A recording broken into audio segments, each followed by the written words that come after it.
So this is to replace the batteries by yourself instead of going through Flume's website. Obviously, check warranties and all that before you do this, but this is if you're in a bind. So first step, obviously take your Flume out. This is supposed to be a waterproof gasket and seal here. Mine had a lot of water in it, so I'm just going to dry it out before I put fresh batteries in. But essentially this battery pack with these connectors plugs right in on this side. You just lift it out, and then in order to get these little screws right in here, they're the special T4 ones. They're not like a standard Phillips or flathead or anything.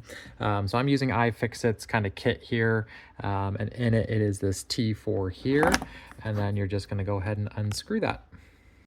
So as you can see, I've had some water make its way into the battery pack area. So I'll just try to look for a way to maybe make this a little more waterproof before I put it back in on the water meter.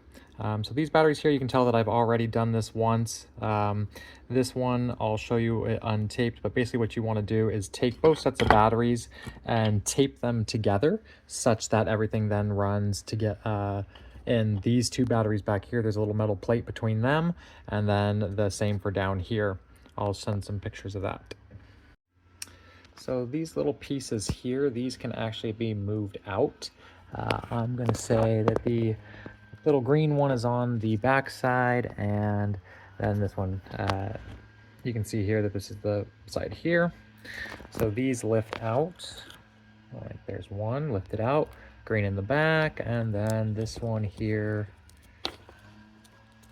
lifts out as well. And then this little piece here in the middle can actually just come right out as well. That just separates the two batteries. So as you can see, there is a little metal piece in here that basically will attach the batteries to complete these circuits. So that's going to be what we tape in between both of these batteries. So here's the fresh set of batteries, and this is that metal piece right here that I was talking about that you want to tape down so that way it's sitting across both the negative and the positive.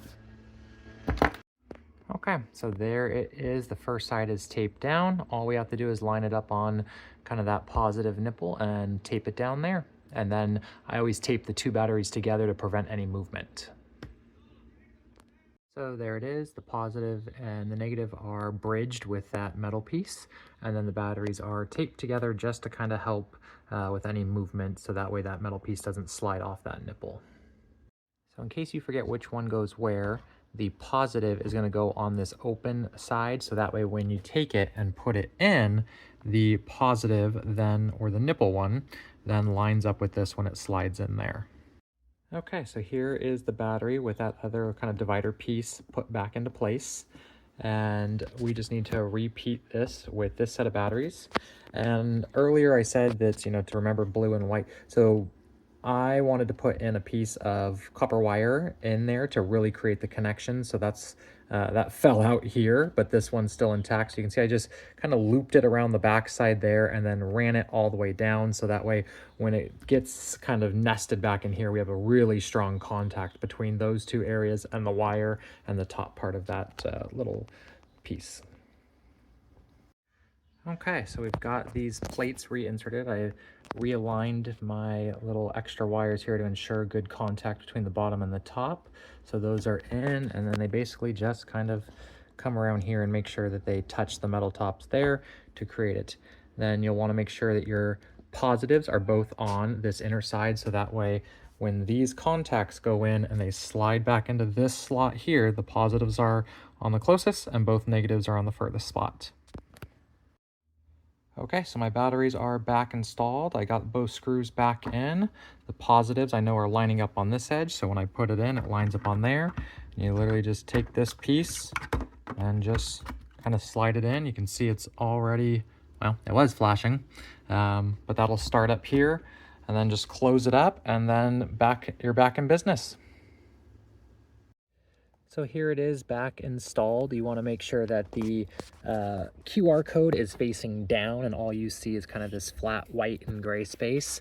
And you want to make sure that it's installed running parallel to your pipe. So you can see my pipe starts kind of coming here, goes into the meter, and then goes up.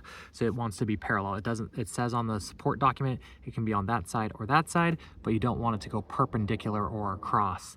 I have a lid. I don't know if you can see it, a lid on my meter. I know when the meter guy comes around, I just leave it open so that way he can see it.